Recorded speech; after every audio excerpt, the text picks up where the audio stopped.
adobong sitaw with corned beef at saka boiled egg. Tara, magluto na tayo. Ito yung ingredients ng ating lulutuing adobong sitaw. Ayan oh, may sibuyas, bawang, luya, may carne norte, yan, may sili at saka lemon. Nagigisa lang tayo ng sibuyas, bawang, luya at saka sili. Once luto na, ilagay na natin ang ating corned beef. Ayan. Mix, mix, mix.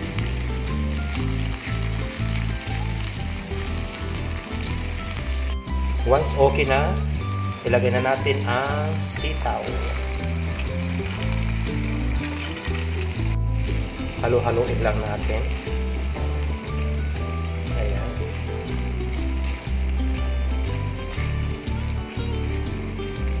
Maglagay tayo ng mga pampalasa, ng paminta, ng toyo, syempre, ng oyster sauce. Maglagay rin tayo ng konting tubig para maluto ang sitaw. Ayan. Mix lang natin. Takpan natin at hayaan natin maluto ang sitaw. Ayan. Paluto na mga idols. Maglagay din tayo ng lemon para masarap. Ayan, luto na mga idols. Lagay ko na rin yung ating toppings na egg. Ayan. Super sarap to mga idols kasi may itlog. Ayan o. Wow.